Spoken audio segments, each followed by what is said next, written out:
So we pick up here in Ornost, as I would say, it's still like mid-afternoon, I would say, closer to early evening, as you guys are leaving Kedon's Emporium here in Ornost, kind of in the center of the city, near the temple district. Oh, these gloves fit like a glove. Made me feel really strong. That's good because you were such a weakling before. I mean, I could run a long way, but It was so embarrassing. well, I mean, I'm stronger, but I've never had that much money ever. Like we usually traded in pelts and things like that up north, so it worked for me. So the loan, and I'll be sure to pay you back. And I'll look over to Poppy. So, I mean, I know you've been laying low, like you say, but is there any good food, anything fun to do here, or do we just want to go back to the tavern and figure out what we're going to do next in the road we're going to travel? Oh, I thought you wanted to visit Armand. Oh, that's right. Sorry, I got distracted by the magic shop. Yeah, take us to Armand. Is everybody good with that? Okie dokie. And Poppy will lead him to Armand, which is in the Shadron district. Totally forget which district we're in now, but I think we are already in the Shadron district. Yeah, you're at the edge of it, kind of more in the middle of the city. Kedon's Emporium is closer towards the center between the Shadrin and the DNS, kind of near, and then you have, leading up higher, you have the Treecliff Palace, the Palace of the Duke. Prime location here for Kedon's Emporium, but yeah, you can head into the Shadrin, deeper into the Shadrin district, which is more of the kind of commercial hub of the city. All right, we head there. Poppy leads you through the maze and hustle and bustle of people, just every which way, just packed with people, all of all kinds. Mostly human, but plenty of dwarves, halflings, half-elves, elves here. You see even some little more of the less-known races in the human kingdoms, even. Some tieflings, a few furbolgs. Poppy will keep Pooh on her head, so if it's crowded, so they don't lose her. I'll look down to Poppy and say, "You want a boost?" Ooh, we could become a totem pole. Yeah, so that's exactly what I was thinking. All right, come on, let's go. And like we used to do, Hal picks up Poppy and puts on his shoulders and holds on to the top of her boots. And now we're like 10 feet tall. And eventually with Poppy leading the way for you, Hal, pointing where to go now that she's got a clear view over the crowds. And she describes every fountain that they pass by. And there are quite a bit of fountains here. The Three Sisters Fountain here in the Shadron is one of the larger fountains, but there are plenty of smaller fountains, almost kind of in every major square here. And there are a few different squares in the Shadron district. You see some with animal themes, some depicting, heroic warriors, some with just kind of beautiful, just geometric, abstract shapes. But eventually, you are led, and you start to hear it before you see it. Just the tink, tink, tink distinctive sound of a hammering of metal. And you see just a simple metal sign, circular, of an anvil and a hammer, and just a large A on the symbol of the anvil itself. I guess this is the place. I'll take Poppy, and pick her off my shoulders, and set her down in front. And we walk in. The shop itself is a little smaller. You see, lots of swords, shields, sets of chainmail hanging, a few helmets.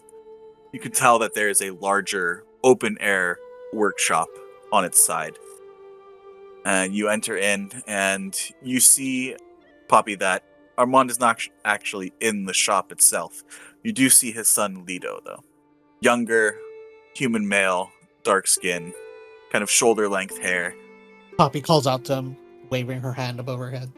Hey, meet my pals! This is Hal. Right over here is Kor. This is Belladin, and this is Fezziwig. I didn't actually get any of your names. I'm sorry. I'm really bad with names. But hi, Leto. Crampons. How long would it take to build a shield that can take an enchantment? Build a shield that can take an enchantment. You know what? I don't want to give you the wrong quote on this. You guys mind just holding here for a minute while I go get my dad? Yeah, I'll be right back. And you hear him go, Pop! Pop! As he walks off into the workshop on the side. And after a few minutes, you see the spitting image of Leto, but it's actually reversed. Leto is almost a spitting image of him, except this man is much larger and very muscular. Just thick waist, barreled arms, hair tied back into a ponytail. You see Armand Becker.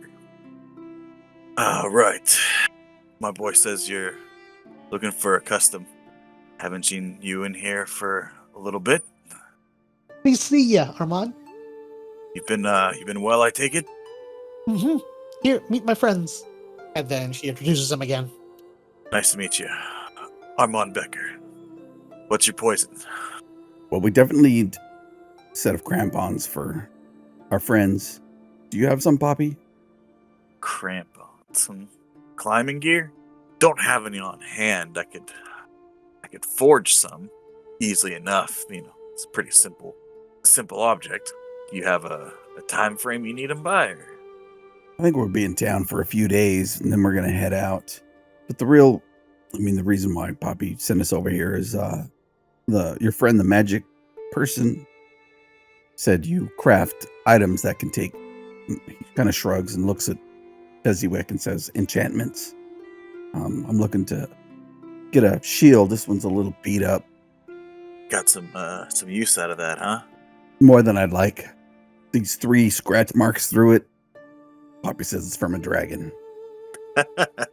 Oh, yeah. Full of those crazy tales, that one is. Always good for a laugh. Isn't it? Those pretty deep scratches, though. Must have been some crazy-sized bear. Still, looks like it's a sturdy make, at least. And you're still standing, so I guess it did its job. If you're looking for something of quality that can hold a magical enchantment, yeah, Kedon has commissioned me from time to time to make such items. It's definitely within my wheelhouse. What does that time frame look like, knowing we're leaving here in less than a week? I look towards Fenthwick. Less than a week? You want just a few days in the library, right? At least 3 days, I would think. Yeah, so between 3 and... 3 days. It's a bit of a rush. I mean, I could possibly do that. I'd have to charge a premium, you understand, just for the nature. I would have to set aside any current projects to get that done. I totally have no money left. But wait, that's just to create the shield itself, right? Yeah. Didn't his partner say it would take him at least a month to add an enchantment? Oh, you'd have to talk to Kedon about that. I don't deal with any of them magics. So, at best, you might be able to have him start working on it now, when we come back for it. Are you able to get us from somewhere far away to here relatively quickly? Probably. Maybe we just think about the gear that we're going to need. Some shoes with daggers on the bottom so they don't slip through the ice. What else do we need? And I look towards the rest of the group. Wait, you want me to make the shoes as well? Unfortunately, friend, I'm not a cobbler, so.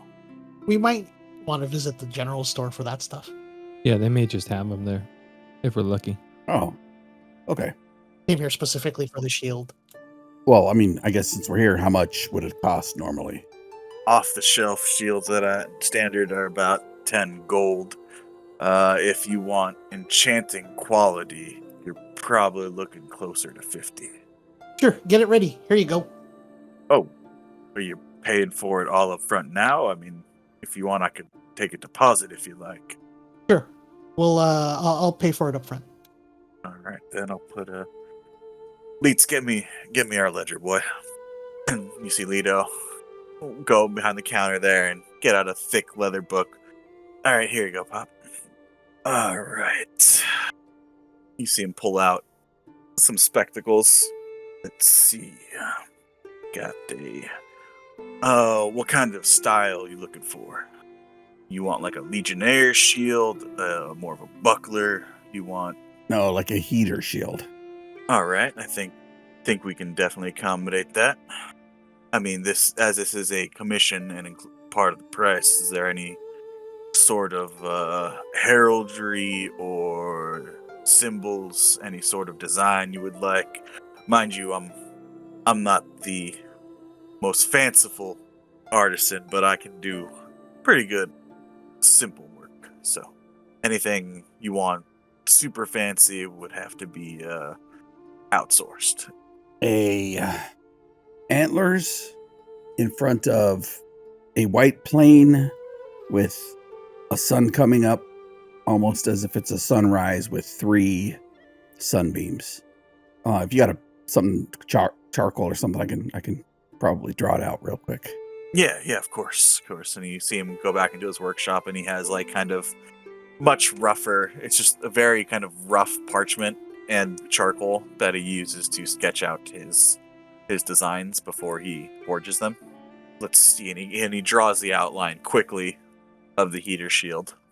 And you want it separated into sections or just one?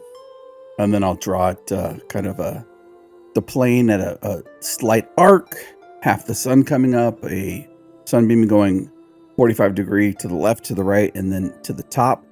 And then in the sunbeams in front of the sunrise was just 2 sets of large antlers.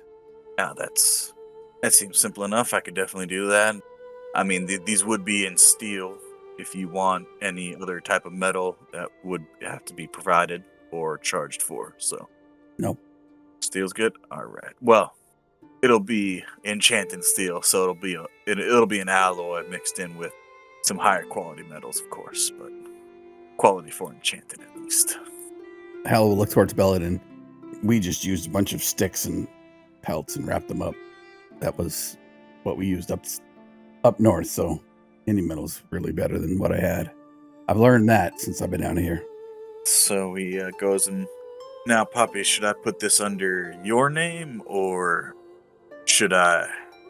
Yeah, why don't you go ahead and put it under my name, and also maybe and then Poppy reaches in, gets closer and whispers to him, this. I think that can be done. Go ahead and make a sleight of hand check, Poppy. Yeah, no one notices. But, alright, now, is there anything else I could do for you good folks, or would the shield be the conclusion of the business? Look for the rest I'm good. I'm good here. Anybody else? Oh, I don't touch metal. But thank you. You do beautiful work.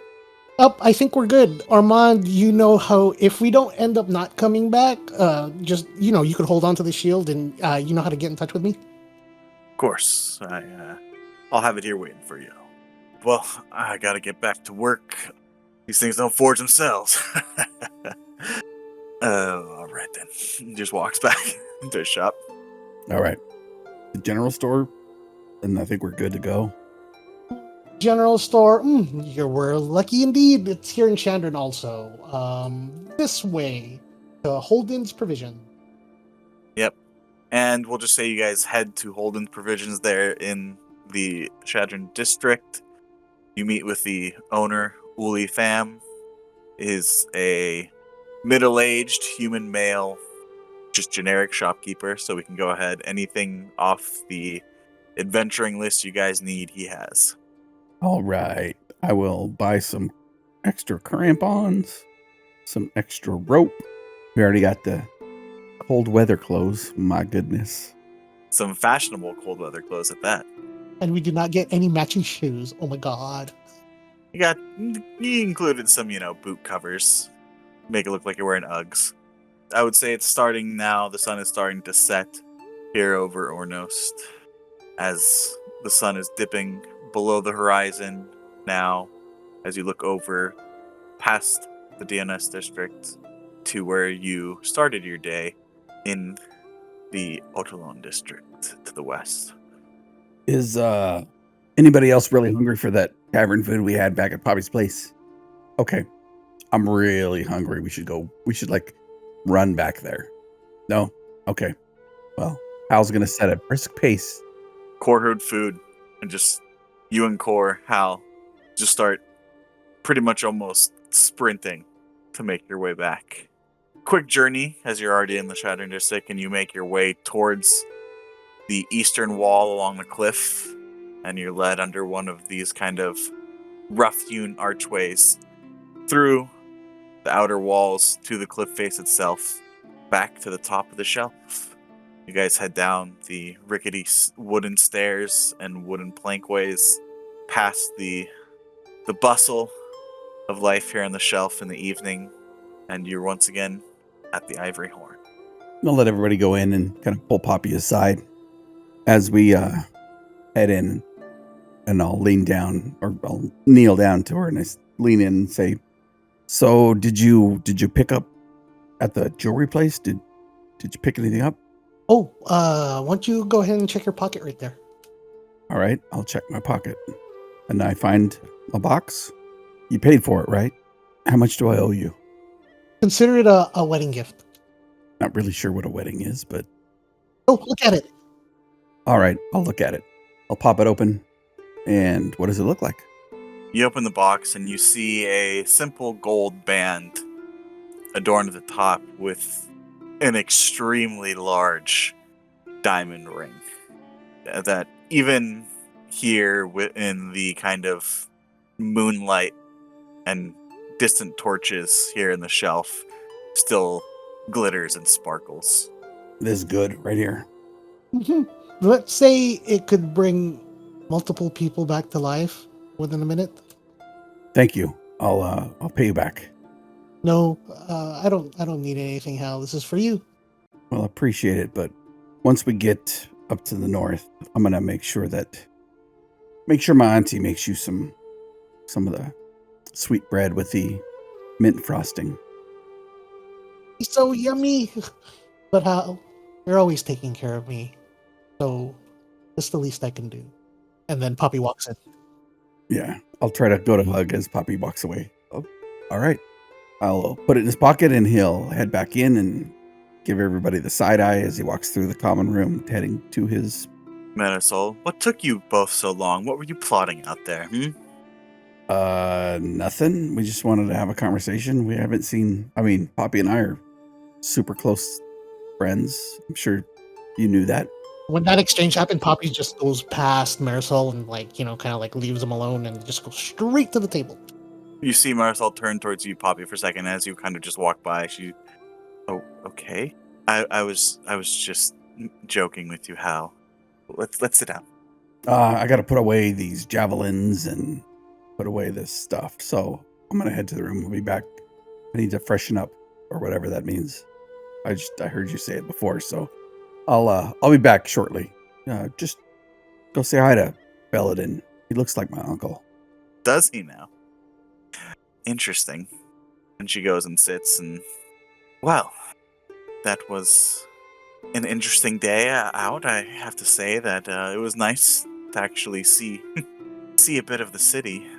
Not that I blame you, Poppy. I understand why we had to be so rushed and couldn't really go out before, but it was nice. It felt normal, almost. Yep, it's nice and big. Not as big as the ones that I'm kind of used to. You know, there was this one city that I visited once, and they had a big crime syndicate run by a beholder. Oh, Poppy, you should seriously write a book. Your tales. I don't know how you come up with them.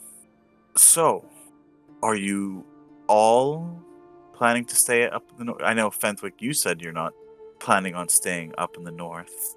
Hal's from there, I take it, so Hill might want to stay, and you see her kind of get a look on her face. But I mean, what are your all goals, dreams? What plans for life after this mission of yours or whatever? Core, right? I'm sorry, we haven't really spoken too much. Hi, I'm Core. So, where are you from, Core? In Sylvan, I say, do you know Sylvan? I'm sorry, Belladin. What was that? He understands Common, but he doesn't really speak it that well. So if you want to talk to Cora, he's definitely willing, but I'll need to translate. So he only speaks what language is that you were speaking? Sylvan. Yep. That's I've never heard of that language before. What region is it from? It's kind of DM above the table. Isn't it like an ancient form of Elven? Yeah, it's the language of the Fae.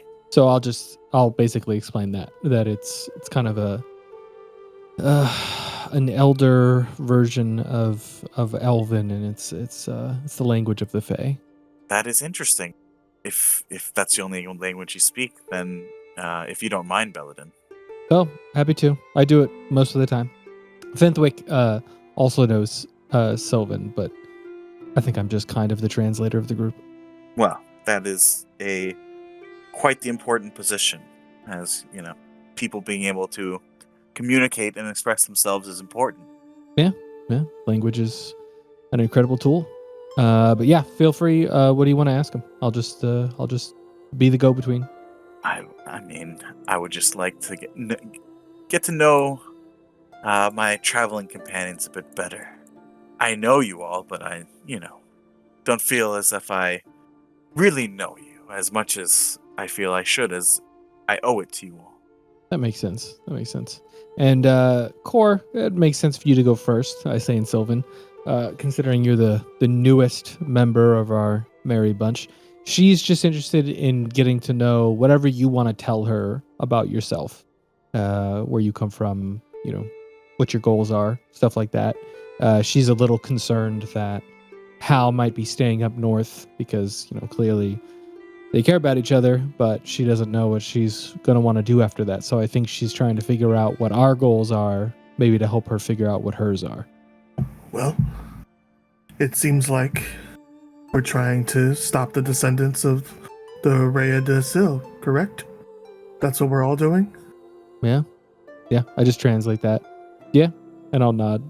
Is that something that Fenthwick understands? Or is that something that Belladin understands? I mean, when you say that, Belladin's just like, well, he probably just means Enix and his people. Yes. Like Belladin's just gonna put that together of like, well, Core's not dumb, so Core must know another name for this group that. Yeah, come on. Penthic's like, who? You guys can roll me history checks if you'd like. Oh, my best skill. Watch, I roll a natural 20. So close. Nope, that's about right. Fenthwick, you've heard this name actually before from the cartographer elf that you had met. That Ure de Sil is one of the fabled cities of myth. A fabled city of myth? Yeah. A mythical city of fable? As opposed to an actual city of myth. Well, I'm messing around and got my own backstory wrong. It's the Kala de Sil that I'm chasing, isn't it? I am an Rhea de Sil. Tomato. Yeah, so he mentioned that those two names were the mythological home cities of the elves before they came to this world, before they were brought here to fight for pretty much the Hexad against the hosts of. So I'm here to stop the descendants of the Kala de Sil. I am from the Rhea de Sil. Sorry, guys. Yeah, well, then I'm like, well, sorry, why are we fighting these people? They tried to burn us in the hole, remember? And then the other guy, he did the cold dragon thing. Oh, those guys. Yeah, same people from. I mean, I figured. I've never heard of them, but That's who we're chasing, right?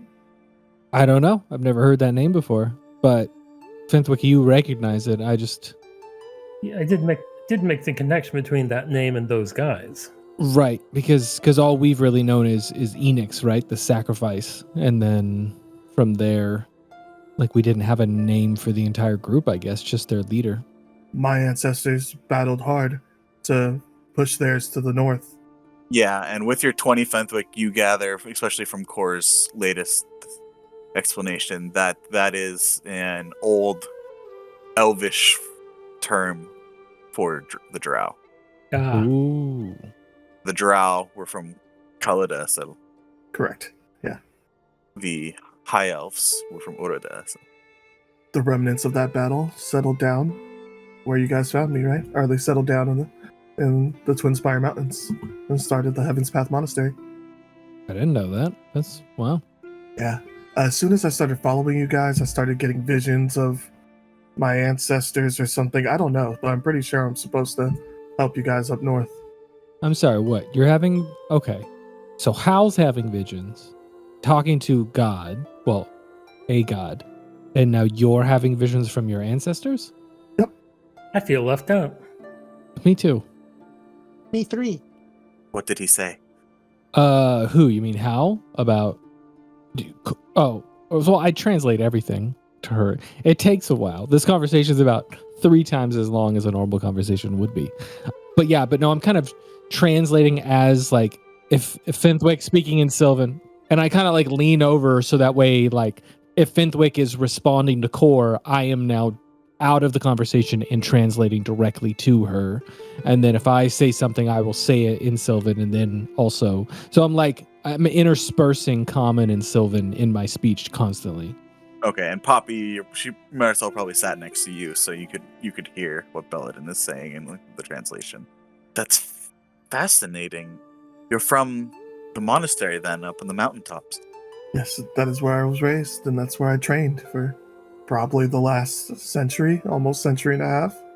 I sometimes forget about the lifespan of elven folk. What do you train for, if you don't mind me asking? I guess to reach, I would explain it to Belladin as like to find our center, to reach the oneness, to find our astral selves. I'm not sure if those words explain well into common, but I would explain it to him like how it was taught to me straight from the scripture, from the. So I basically word for word translate what you say, and then I just give her a look and I say, when he fights, these like astral arms come out of his body. Like he's so in touch, him and his people are so in touch with like their connection to the astral sea, I guess. Above board, I don't know if that's what it's called. And they're able to kind of take energy from that plane and use it in combat and just in their lives. It's impressive. You are an impressive bunch. And if you don't mind me asking, I've never known, I've spent the past few years in Sugod. I've never known, well, actually, no, there was that fighter. He never really talked to anyone outside of the tournament. What is you hope to accomplish being down here from your mountain? At first, there was a disturbance in the Emerald Pine Forest that my group was sent to scout, but we ran into some trouble, and these fine gentlemen, my new companions, saved us, and now I owe them my life. So even if it wasn't battling my ancient rivals, like my fist is theirs. So at that point, if he hasn't explained it already, I explain how we found him in the cave and together killed the giants. So I don't know if Poppy's heard that story, but now that is on the table for everybody. And then I kind of look at Core, and I say this in common because I know that he understands it pretty well. And I say, it just kind of worked out that your goal that you have from your monastery with your people kind of lined up with your life debt. Hal is my hero, I say in common. He's very heroic. I'll let you in on a secret, Core. He's mine, too. But yes, this group does have a tendency to save those who need saving, don't they? I mean, it depends on the person. The Duke didn't live very long. We tried, though. Duke? Count? Which one was it? Count Linnaeus. Yeah. You see her kind of close her eyes for a minute and shudder, and I'm just glad I'm out of that city. My years spent there were not ones I can say that I'm proud of. Things I've seen, the things I've done, all because of that man. I'm sorry, look at me, bringing the mood down. What about you, Belladin? Hal tells me you look like his uncle. Are you related? Oh no, not as far as I know. I mean, in truth, I was adopted, so I suppose it's possible. I think the joke comes from the fact that we have basically the same height even though he's definitely bigger than I am. I'm wispy where he's large. But, I got this white hair as a baby because of the way my people saved me from whatever illness or whatever was wrong with me when I was left with them.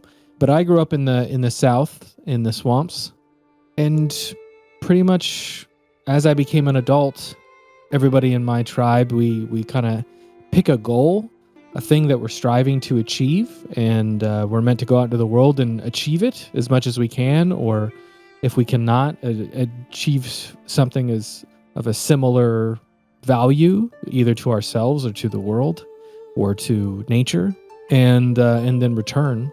And my adopted mother, even though the tribe kind of all raised me, was the matriarch of our tribe, and she gave me this, and I kind of motioned towards this staff that is like this gnarled tree branch, even though it's almost perfectly straight, and then the top there's like a little bit of leaves coming off of the different prongs of the top of the staff, which is kind of the this is the I guess the like a beloved relic of my tribe. So I think they have a lot of expectations for me, and I think I have to achieve something great before I return. I don't know if I'm ever gonna achieve my original goal, but I traveled from the south end of this continent and walked all the way up here, and then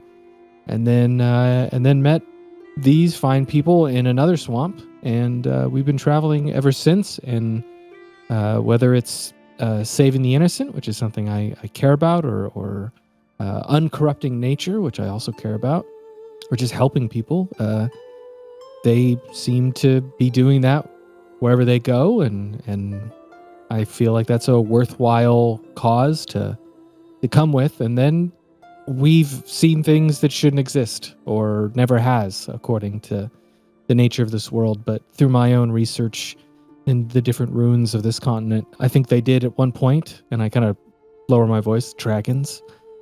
I give a little knowing look to Poppy. But that is something I'm looking into as well. And in the meantime, maybe we can stop this Enix and stop the drow, Finthwick, I think you called them. And then maybe I can finish my research at the same time. I don't know. My goal is to keep these wonderful people alive until we do that. That seems like quite the selfless goals. All of them, actually. Both keeping your companions alive and trying to better the world. Not many people care about anyone other than themselves. I think when I learned of how my tribe saved my life, I really wasn't supposed to live. I wasn't supposed to survive, and I did. And so if I can live the tenets of their creed and be the best Melchris that I can be, then that's what I should do with my life. And I don't think I'm special at all. I think I'm the byproduct of the people that I'm with and the people who made me who I am. So any compliment you give me is simply a compliment to my upbringing and my current companions. Well, your tribe sounds like wonderful people. They're furbolgs. Yeah, they're great. Oh. They're wonderful. I've never actually talked to a furbolg. Oh, they're really nice. Like some of the nicest people you'll ever meet. It's nice that you were found and helped by people so loving. Yeah. Maybe if my sister and I had been found a little differently, things would have turned out quite different. Such is fate sometimes. And you, Fentwick, you must have some grand aspirations and goals. A mind like yours, I'm sure, has infinite possibilities in mind. Honestly, I just want to go home at some point. Of course, if I were to become wealthy and powerful in the process, that would also be okay with me. Preventing you from going home? I'm not very popular back at home. The powers that be and I had a falling out, so gonna have to work a bit to fix that. For what it's worth, I think they're fools for not having you. So I think so. It seems like maybe after the business in the north is done, would you all then go off to pursue your separate goals, or? Sort of playing things by ear. I never thought I'd end up here. Well, I knew I'd end up in Ernos, but I mean, this situation. Never thought I'd be traveling north. And it does sound a bit, don't tell how this. Awful and unpleasant. It seems like it'd be so cold. I believe that is the major feature of the frigid outlands, yes. Is there anything up there other than ice and snow? I guess we'll find out. Yes, we will. It may help you to know that if we're going north by the route, I think we're going to be spending a fair amount of time underground first. So you'll have some time before we come up out into the tundra. Underground. Belladin, with your passive insight, you can tell she is not looking forward to that at all. Oh no, she's claustrophobic. Oh, the worst. Oh no. Right, going underground to the north. I would say about this time, Hal, you would come back from whatever you're doing. Hal is pacing back and forth in his room. He's got his breeches on and that's it.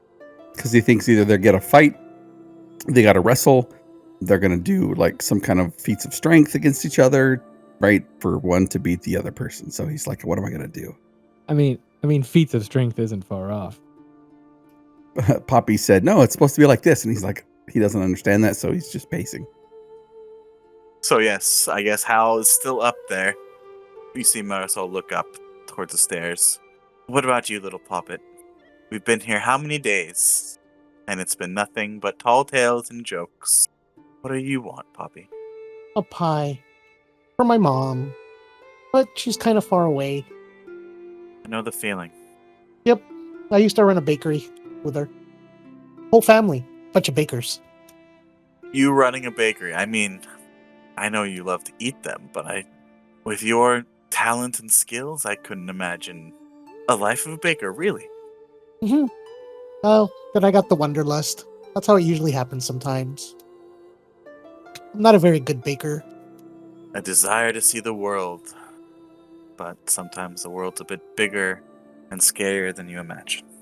Amazing as it sounds, I mean, your talk of dragons and beholders who run crime syndicates. Well, it seems like home seems to be the common theme. She kind of lifts up her glass and says, may we all find home, whatever that means, wherever that means. Raise my glass to that. And you guys toast. Is there anything else you would like to do for the evening before you would like to do whatever you want to do or retire or what? Nothing specific. I'm gonna do my water breathing dance, but that's it. The evening is done, meal and drinks taken in.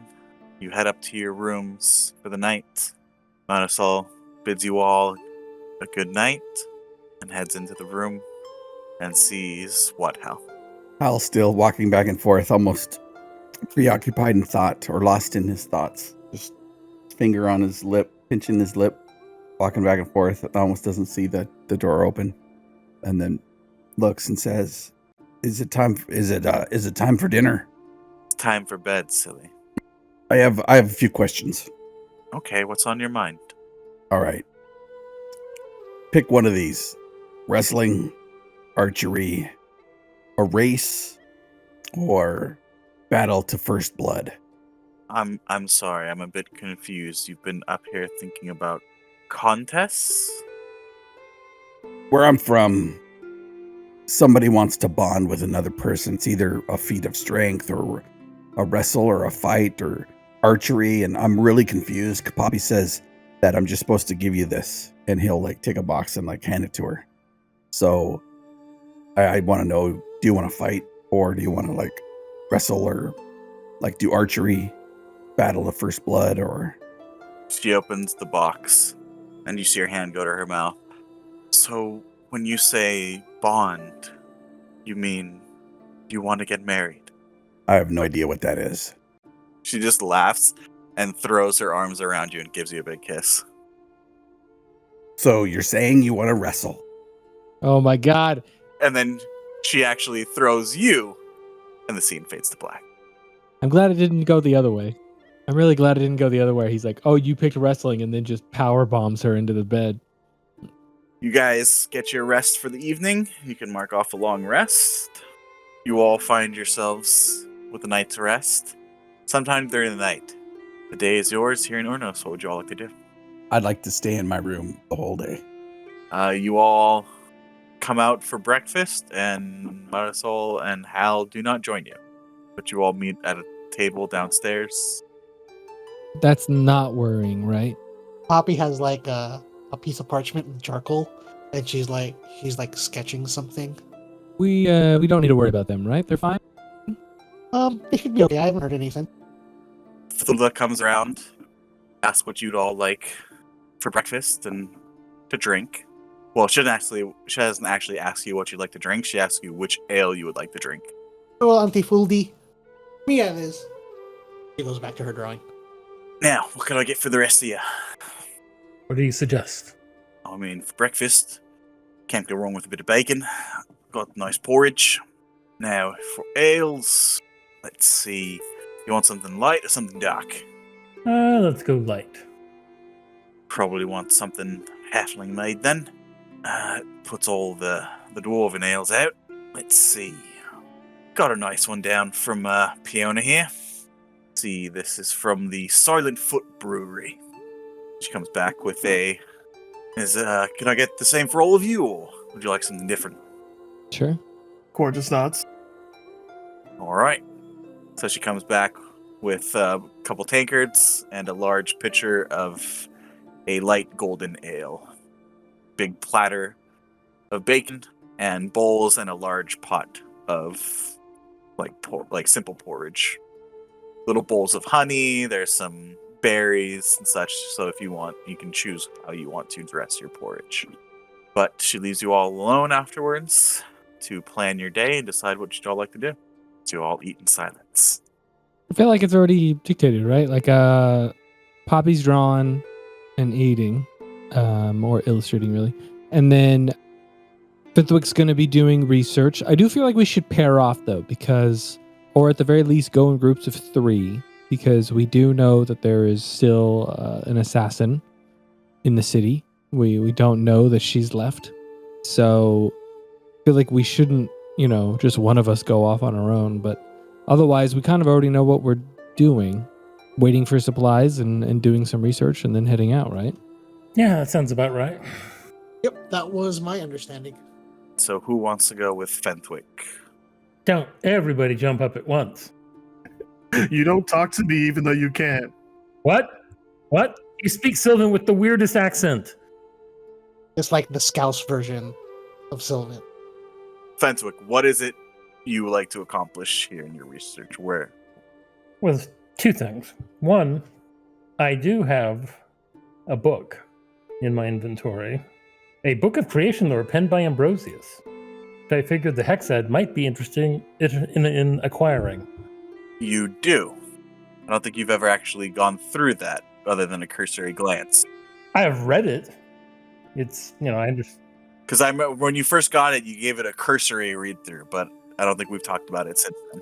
We haven't talked about it. Well, I've had time to flip through it. I mean, it's not like it's a long book. Go ahead and roll me a religion check. Now I talk to the gods. Oh my god. Ritz, let's go. With that 28, you think back to this book and Ambrosius and the creation myth, and you're going through it, and you actually see notations in the beginning from Ambrosius, and it's the myth of the creation of the gods, of how the Prime came and took the eternal seed and out of the void created the first gods and then the world, and they fought the primordial elementals in the sea of elementals, chaos, and how the first gods were created by this Prime to fight at their side, and how eventually Valinor, the kind of second in command and most powerful of the gods, turned on the Prime when they were after the battles were done and in their time of rest. In order to defeat Valinor, the gods had to imprison her using a portion of her own power, but in doing so they actually had to do so at the feet of the Prime themselves, and both the Prime and Valinar are both kind of imprisoned together. That was the only way they could do it while the Prime was in their rest. But you notice that he has a notation, just one notation in the beginning of the book, and it just says the names.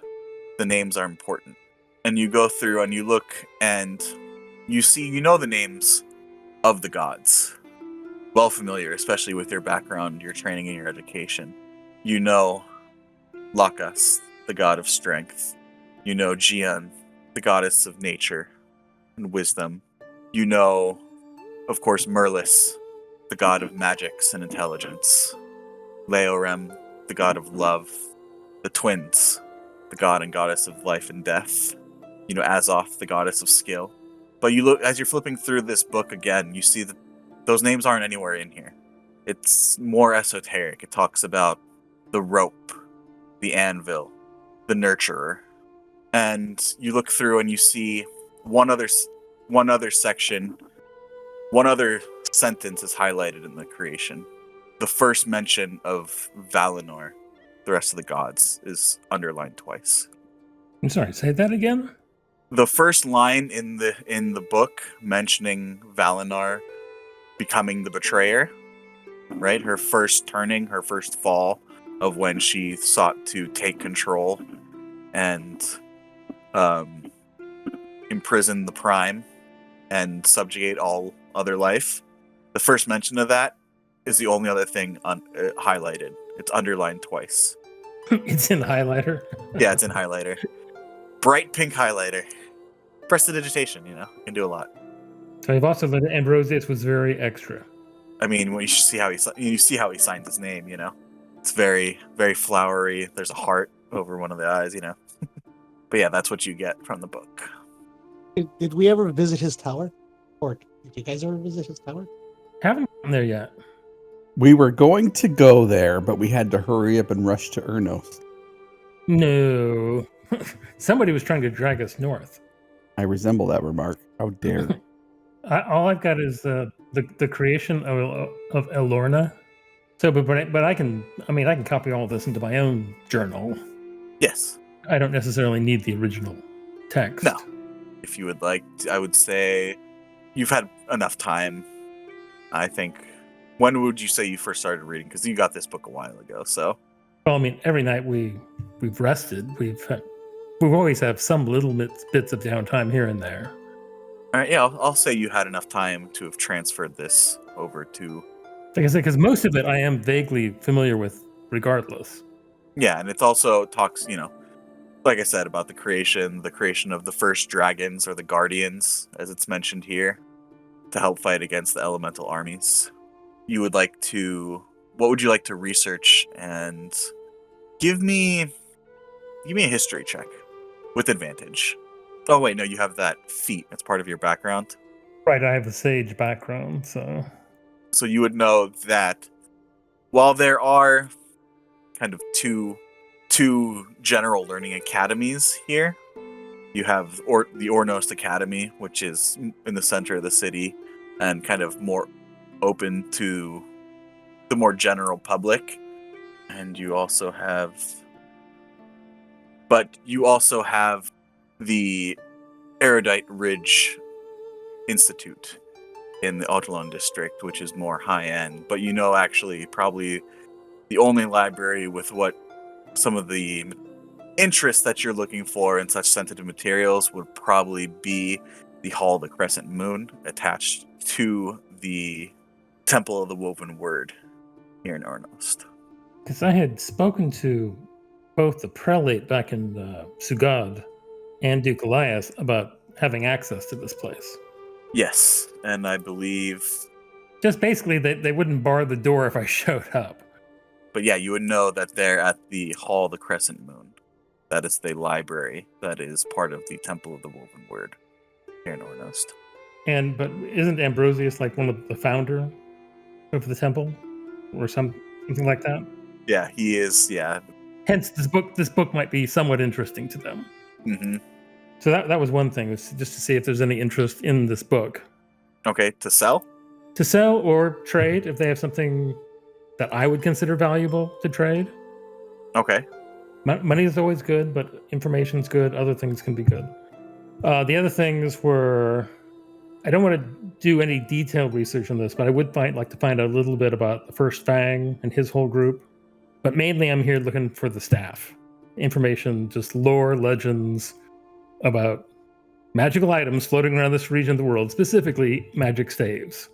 You head over to the Temple of the Woven Word in the temple district, the center of the city, and you see at the back of this large dome building each of these temples are multiple building complexes, right? Sugad had a large temple for its size, but each kind of was its own, just a simple bit, not simple, but own singular building. Here, this is think of it like a campus, right?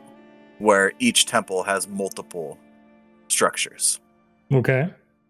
You head to the Temple of the Woven Word here, and you speak to a few people who direct you back to the Hall of the Crescent Moon, where you are met with Keeper Elenil Travin, an elven woman with blonde hair, magnificent silver robes tied into an intricate kind of double braid, wearing glasses, and she's kind of sitting at what would be considered kind of the entry and greeting area to this complex.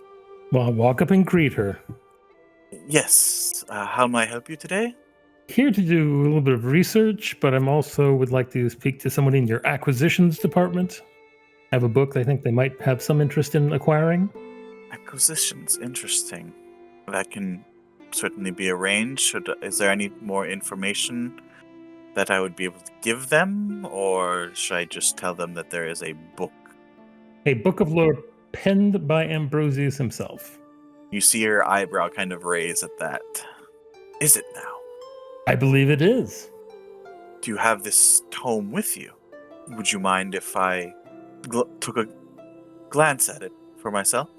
If I can verify... I'll take it out of my backpack where I've carefully packed it. I'll present it dramatically. You see her put on some gloves.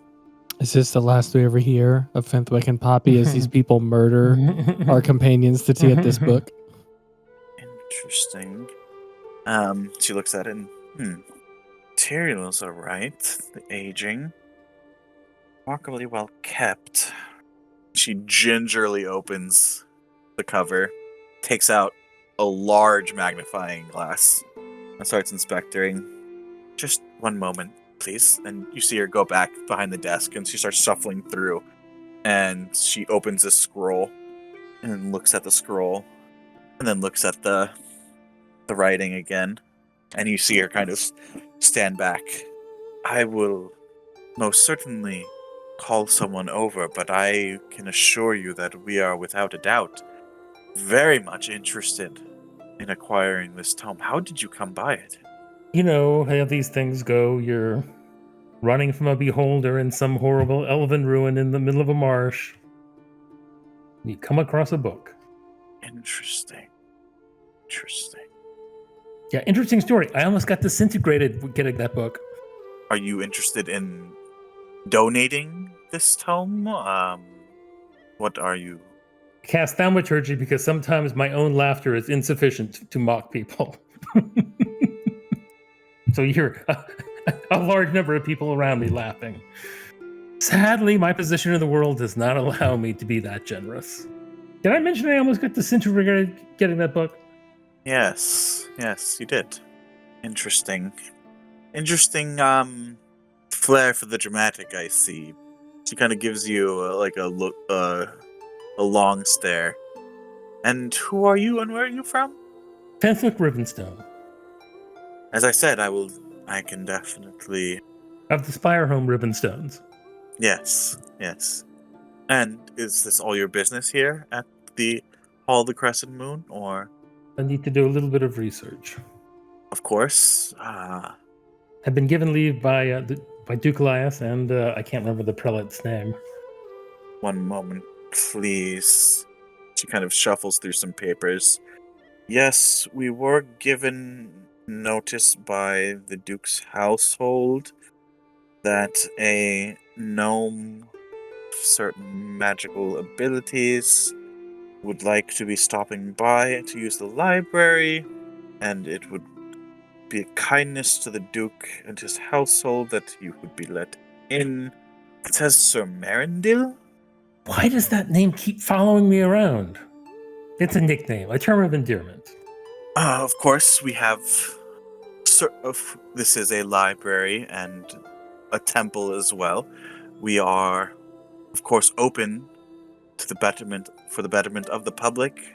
There are certain subjects and homes that are deemed of higher importance and risk if their knowledge was open to anyone. So may I inquire, what are the subjects you are interested in learning? So I'll explain about the first fang, and as much as I can tell her, I have a minor interest in this gentleman and his organization. If you have any information regarding him, so historical research, but primarily, and I explained the whole that I'm researching lore and legends regarding magical artifacts in this region of Alari, specifically magical stave of a certain description, anything that might help narrow down where it might be. Roll a persuasion check for me. Because I am so charming. He looks at you. The research into powerful artifacts, such as the items you've described, are restricted to the general public, usually. Given the instructions we were left by the Duke's household, I'm sure the vicar would give you leave to enter the restricted section. There's a slight problem, however. And that would be... They have rats in the basement? That section of the library is currently unavailable. She looks over at you, Poppy. I'm going to go out on a limb and say that you were part of a group of adventurers, Mr. Rivenstone. That could be a fair description of my current occupation. Yes. Well, you're certainly not here to lead any of the masses in prayer, are you? What are you implying? She just gives a smirk. We have a slight problem there in that section.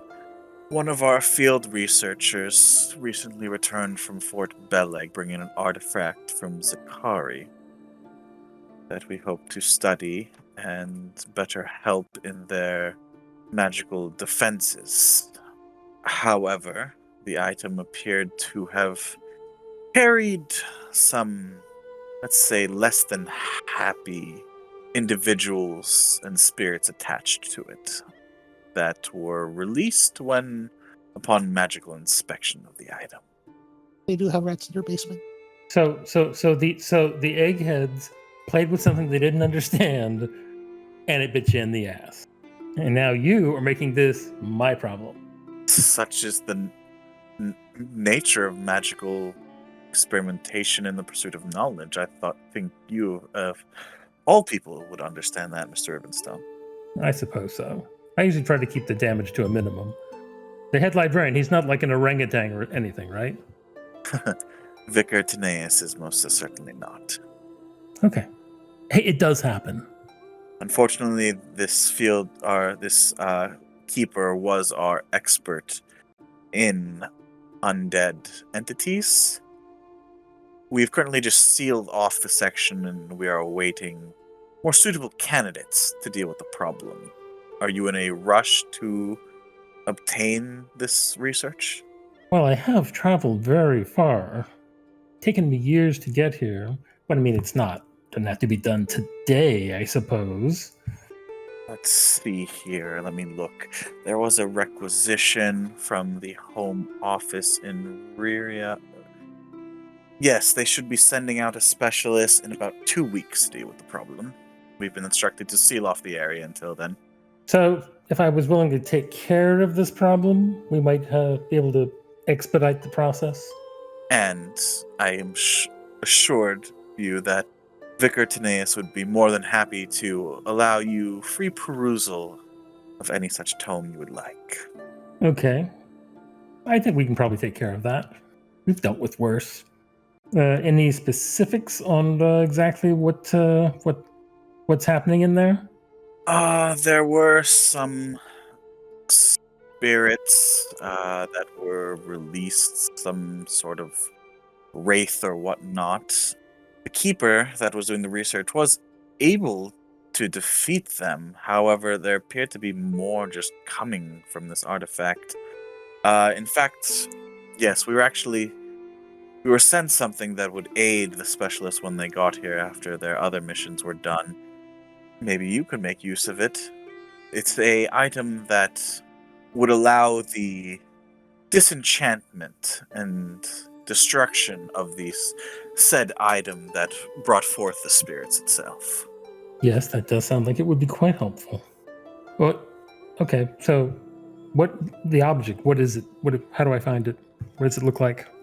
Other than the fact that I see it's pouring evil spirits out of it. It ought to be easy to spot. Is it just the two of you then? No, I will have to gather the troops. Very well, I will instruct the vicar of your requests and that you will be helping us deal with this problem and also gather the aforementioned item for you. And the specialists that were going to come, how were they going to be compensated? Compensated? Oh, they are a special group of the church who deal with certain problems. You're saying they basically work for you, so... They work for... Well, not you personally, but they work for the Hexad. Nice try, Poppy. Well, you think they would have been here already? Because, I mean, this is Ernost. They would have had their own contingent. The problem wasn't deemed, as we were able to seal off the area, an immediate threat. So, other matters were deemed a little more important. The church is dealing with some bigger issues at the moment. So I've heard. So, if you would like to go back and gather your companions, by the time you get back, I'm sure I can have the item ready for you and lead you down into the restricted section. Fine. I will be back presently. I take the book back. She almost you can see her want to reach for it for a moment, and yes, please do. You'll be bringing it down there, the tome with you into. I'm sure we could work out a deal before you have to go and possibly risk your bodily harm. But think about your offer, and we'll deal when we come back. I will do a sending to Belladin. Tell him, grab Core, see if you can pry Hal away from his woman. Got a job to do. Yes. Hope you're not pooping. Oh. Brave words, I can see what you're doing. I'm sorry for that. Is what it starts off with, and then Belladin just says, "Oh, okay. Well, it's a good thing you told us where you were going, so we know where to meet you." And that's all it is. Oh, I'll be back. Don't go without me. We'll start with Belladin, Core, and Hal. So Belladin, you get this message. You're doing whatever in the in the Ivory Horn, still waiting for Poppy and Fentwick to come back. What would you do? Well, unfortunately, I can't make my my staff become a tree. So my song and dance of convincing people to pay me to heal them isn't really working too well, especially considering like you said, this is the poorer part of the city too. So Belladin just ends up healing people for free. So it's a lot of lesser restoration, and 2 cure wounds have already gone off. All right, so mark those off your spell slots, please. And then from there, I just look over at Core, who is probably just hanging out. I don't know what you're doing, Core. Actually, what are you doing? Yeah, Core is probably just going through his meditations. It's been a while since he's had enough free time. Just doing his training. Right. Would you be doing that in the main room where I am trying to make some money, or are you going to be doing that back in the room? Back in the room where it's quiet and I can concentrate. Okay. Well, then I will unfortunately be breaking that silence as I knock on the door, let you know that Fentwick contacted me via a spell to let us know that we have work to do, a job that he's calling us for to do, so it must be important. And then I will knock on Hal's door. So From within, you hear like furniture banging against the wall and some grunting. And then you hear, "Come in." Okay. Okay. Okay, here we go. Belladin counts to 10 and then closes one eye and walks in and like is trying to not look, but also I need to see where I'm going. You see Hal is shirtless, and Marisol looks like she's taken her dress and tied it between her legs, and her hand is on the back of his neck, kind of pulling his neck down, and her other arm is on his elbow. And he's like, "Yeah, and all you do is you just pull here and you use leverage, and it pushes the person that way. Go ahead and try it." And so he's literally showing her how to wrestle. Okay. And then Belladin opens his other eye and he's like, "Oh, okay. Well, I guess that makes sense." Hal, and Marisol, actually, I don't know if you want to come with. I don't know what the job is. Fentwick sent me a message magically, told me that there's a job for us where he is at the, he's at one of the, no, he told me where he was, where he went. Yeah, we've got a job. So, I don't think we want to leave you alone, Marisol, so you should probably come with. We'll figure out where you can be safe with whatever job we have. A job? So you mean I can get to do this? And she spins Hal around and bends his knee down and twists his elbow back behind his back. Actually, that is really good form. But I think the goal is hopefully you never have to use that, but it's good that you do know how. She looks over at Hal and says, "I would never say never." Okay. Well, we're going. I already told Core, so meet us down in the main hall of the tavern, and we'll head out. All right. And Hal starts gathering his things once he gets out of the Half Nelson. So you four gather in the common room and head out to the Temple of the Hexad and the Hall of the Crescent Moon. What are you doing as you walk off? Read your DMs. Okay. Roll me an investigation check. Oh, nice. Good rolls. As you're all waiting, eventually, Fentwick, human male in his early 40s, short black hair, large glasses, a simple blue and silver robe approaches you. Fentwick Rivenstone, is it? Yes, who's asking? Vicar Tanius Hempleton, at your service. Oh, so you're going to, help us. I believe that's my line as well. Keeper Elenil says that you are willing to help us deal with our spirit problems, the lower levels. Yes, they're right where I need to be. Heroic of you. And you also have a tome that you are looking to... Yes, tombs are much more difficult to carry around. I'd imagine. Of, you say, penned by the Archmage Ambrosius himself. Yes. I'll pull the book out again. I can take a look in a bit. I'm a bit surprised, if I do say to myself, that you chose to come to us. Seems like you probably take the best care of it, probably offer the best price. True. What, you implying something? A vicar of the Woven Word here in Ornost, Mr. Rivenstone. Your history is not unknown to me. Well, I'd say there's no hard feelings, but there's lots of them, so... Hence, my surprise. Oh, but that's, business is business, right? True. Business is business. I hope one day your business returns to the betterment of the people, the parishioners. But as today it seems to be gold, I take it. Most adventurers, that's what they're looking for. Well, it was one size fits all. Unless you have something else you want to offer. Would you like to discuss this now or when your party arrives? I'm sorry, are we just discussing the book now, or are we discussing the problem now? Let's call it a package deal. Well, then we should wait for everyone to arrive.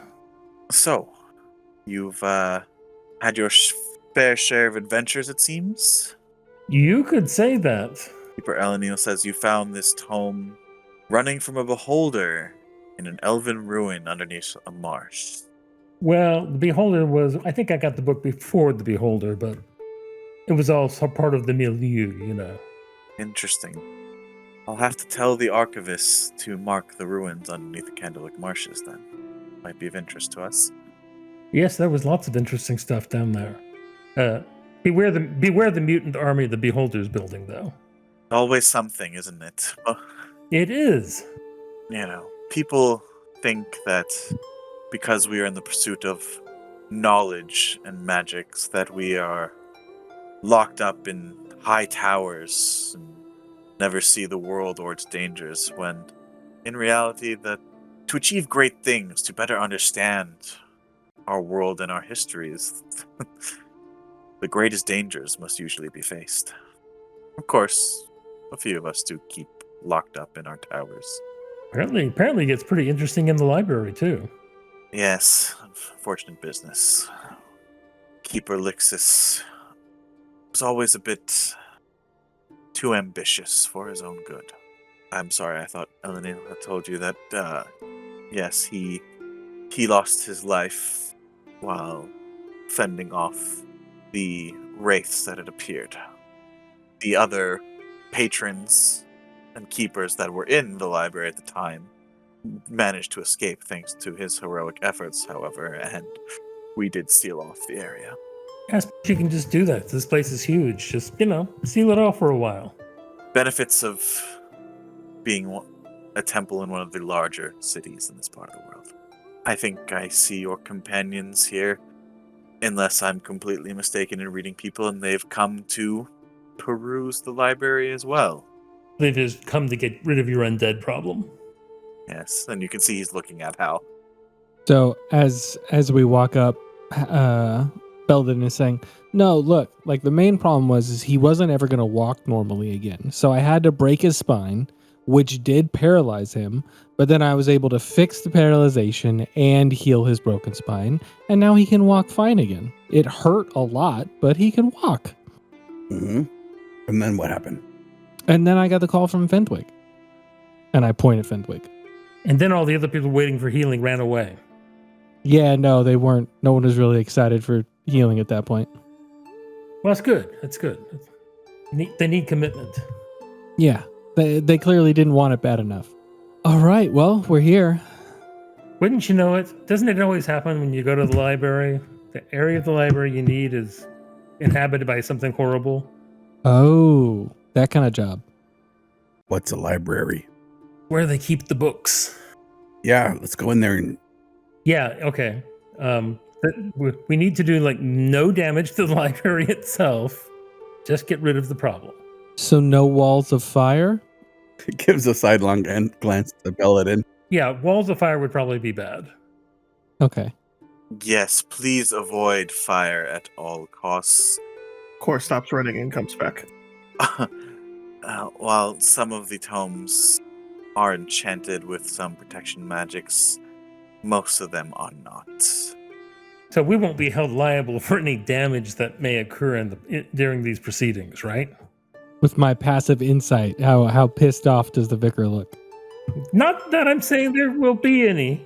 With your passive insight, he looks a little bit more amused, actually. I would say that if extensive damage could be avoided, that would be... Oh, never extensive damage. If you'd all like to follow me back to Keeper Elenil, I believe she has an item that will help you all. Let's go. And I lead the way. And you lead the way, and you're led back to that first kind of chamber. There's the large stone crescent desk that Keeper Elenil is behind. Vicar, I see you have met Mr. Rivenstone and his companions already. I have the item, as I had mentioned. Yes, thank you, Keeper. Now, shall we discuss business then? Yes, let's. You are offering the creation of Elorna as tomed by the Archmage Ambrosius. That is on the block, yes. Also offering to help deal with the situation in the restricted sections in the lower levels, and also requesting to that section for research into certain subjects such as magical items of great power. First Fang. Ooh, is there something there when he says that? Oh, so that's a 28. You see that there is confusion and no recognition of this subject. Okay. I have to tell you, Mr. Evanstone, I am quite familiar with almost all of our holdings here. I'm not sure I've ever heard of this first Fang.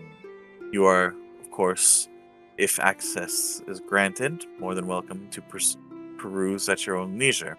For the exchange of such items and services, we would, here at the temple, be willing to offer 500 gold pieces and access to our circle.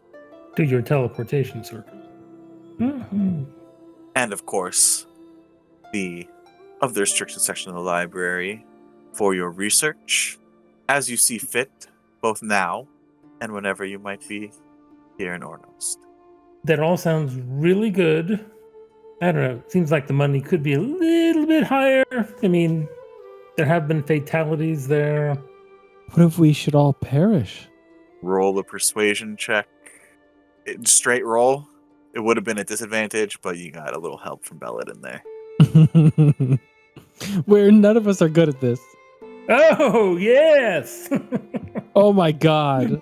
Boom. Didn't even need the. Oh no, it's a straight roll, right? It's so funny. He looks at you all for a moment, and you took to adventuring quite well, Mr. Rivenstone, I have to say. As I said, I'm not unaware of your history. And, believe it or not, Yes, when he says this, I put my hands behind my head and raise a finger so it looks like I have little, like, horns. believe it or not, there are some, myself included, that think you were treated a bit unfairly. Oh, nice to hear. To one day see your talents, once again, be used for the betterment and all the people we serve. What do you say to 1,000 gold Now you're talking. and the use of the library? Under one condition. Yes. Whenever you're here to use the library, I just ask for an hour of your time to come have tea with me. That doesn't sound too bad. I have a wide variety. I don't know. I never really drink tea. That's something that we can find out together then. And then you see kind of Keeper Eleanor like, Vicar, do you think it wise to... And he kind of just puts his hand up. If there are no objections from the party, I believe we have a deal. We have struck an accord. I mean, look at the bright side. At least it won't be a dragon. Now, this item, and he holds up an amulet, can be used, one-time use, for the disenchantment and destruction of usually a cursed magical item. And he goes and explains its use to you, Flintwick, and you pretty much wear the amulet, and you have to concentrate on its use as if you were concentrating on a spell. And after 10 rounds, he says after 1 minute of concentration, and the ritual will be complete and the item should be destroyed. Oh dang. I was really hoping for more of a point and shoot, but okay. Yes, I do believe you have to be within 30 feet of the object itself For the entire minute? for the entire minute. Any break in concentration or getting out of its range, you will have to start the ritual over again. I apologize. Hello, Belladin is my name. It's good to meet you, Vicar. Does the amulet require someone to have the ability to cast spells to use it? Yes, you must be familiar with the workings of either divine or arcane magics. Okay, thank you. Is there anything else? Is there a safe place, a secure place? My friend here needs to wait for us, and a League of Assassins might come for her. So you can prevent that. Maybe you should close the library now until we're done. Yeah, he's not kidding. Oh, how you and your tall stories, League of Assassins. Does your friend here require protection in your absence? Yeah, that would be a good idea. That can be handled. I don't think we need to close the library, but I could stay behind if you guys need. I'm sure she'd be You said assassins? And he looks over it with a raised eyebrow at you, Fenwick. Yes, yes. Of the very steady variety. Well, better to deal with assassins than the blades of the honed edge. I'm sure she'll be more than safe there. I wanted to wait until he was kind of done saying everything. How's he reacted to this news of a League of Assassins, her needing protection, him saying she'll be safe? Like, what is his reaction to the danger? Like when he hears about the League of Assassins, but then also her danger. So it's kind of a 3-part insight. Do I have to roll 3 times, or should I just roll No, once? give me a general insight. Okay. Remember, it's this plus 3. Doesn't matter. Roll a natural one. It's a 10. Pretty straight-faced. Hard to read. Yeah, fucking Vickers, man. Vickers. You would know that the Temple of the Honed Edge is the Temple of Azoth. I give you my word that we will keep her safe. Okay. Shake on it. He holds out his arm. I will give him a firm Beastmaster handshake with my new gauntlets of ogre power. You see him go for like a regular handshake, and it's kind of like awkward, like he doesn't know what to do. It's like, yes. Kind of shakes his hand out a bit. As long as you don't burn down my library. Yes? No fire magic. Got it. That was a joke. We're going to keep her safe. Don't worry. You have the item. The deal seems to be agreeable to all. Keeper, if you would please lead them down to the lower levels. Hal passes his hand across his necklace holding the gem, and he'll say the word, and it lights up, and then he'll strap on his shield. All right, lead the way. Oh, that's a good point. Is the lighting fine down there, or is it going to be impossible to see? Will there be torches lit? What is the situation down there? I believe there was no time to take any of the torches, correct, Keeper? No, it was left as is. There should be some ever-burning torches down there. I believe not enough to illuminate the entire area, as we are able to remotely deal with the magic of the enchantment of the central crystal that would illuminate the general area. But some of the ever-burning torches that we keep for people who need more light for their studies should still be on some of the desktops. Both Hal and I have dark vision for the next 8 hours. Yes, I can't say that the entire area is lit up. I just don't want to risk it. So I cast dark vision on him and myself. Everybody good with me putting this out? That's fine. I think I could find my way in the dark. What? Poppy have night vision or no? You don't You have get to. it. No, You you don't get it too. Look, you get it. You get dark vision. You get dark vision. Core feels left out. You already have it. I wonder if your friend has some goggles I can wear that allow me to see in the dark. This is pretty cool. Let's go. That'd be worth getting before we leave. All right, if you would all please follow me. The main door is sealed quite well, but we did leave one of the side doors that is being constantly re-upped so as to leave an entry path for the specialists that are coming. We're already here.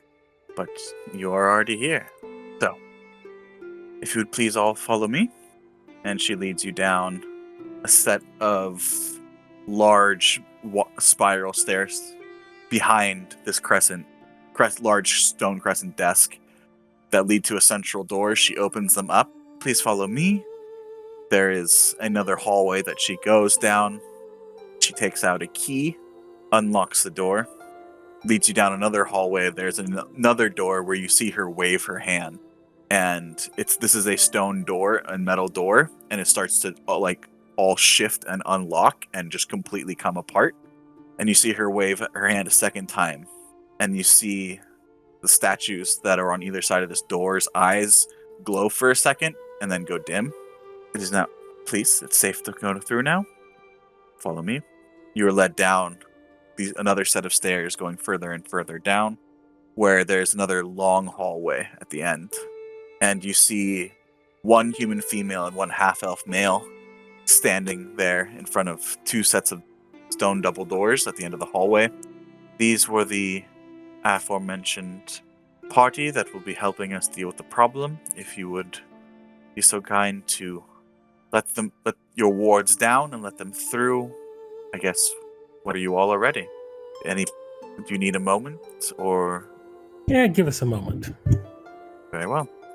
Okay, so I'm going to be busy in there trying to destroy this thing. You all need to protect me.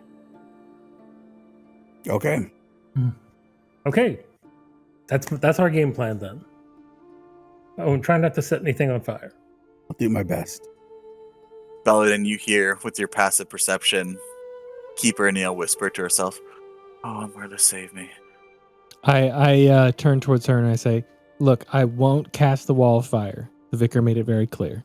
Yeah, I'm sure I'm sure all the spore damage will be completely fixable. Spore doesn't affect. Well, I mean, Paper was alive at one point. That is a good point. You know, I didn't think about that. And then I look back at her. How does the temple and library feel about giant badgers? As long as you're not burrowing through our books, you may take whatever form you wish. Okay. One last question. Once we get through these wards, how far till we get to the thing that's spewing out ghosts that needs to be destroyed? Is it 400 feet from here? 30 feet from here? Would you say, Dennis, to the center of the chamber, ma'am? Maybe about 100 feet from the doors? Okay. So we're getting right down to business then. All right. On your go, we will lower our wards. One last thing. For safety, of course, the wards will be put back up as soon as you enter until we receive word from you that it's safe to do so, or they will be lowered in 2 weeks when the specialists come to deal with the problem themselves. Or until the screaming stops, yes. Well, not until 2 weeks after. Well, may the hex side be with you. Good luck. So they are waiting on your guys' go. Let's go. All right, let's go. Yeah, Belladin just enacts symbiotic entity for 10 minutes and then Shillelagh. And he's ready. You enter a large circular stone chamber filled with shelves to the ceiling almost 100 feet high of books and tomes. Two large crescent-shaped desks connect with a third smaller one at the center. And in the center of this chamber, you see a large, glowing sword emanating with a purplish, eerie light spinning in its center. The doors slam closed behind you, and there's just silence. All right, Fenswick, which way do we go? I'm right with you. Well, I suppose I'm going to guess it's the giant spinning sword there. Swords are overrated. You are all having this conversation. You see a face in the barest dim darkness with the same eerie light and dark glowing red eyes appear in front of you, floating from the ground. Oh.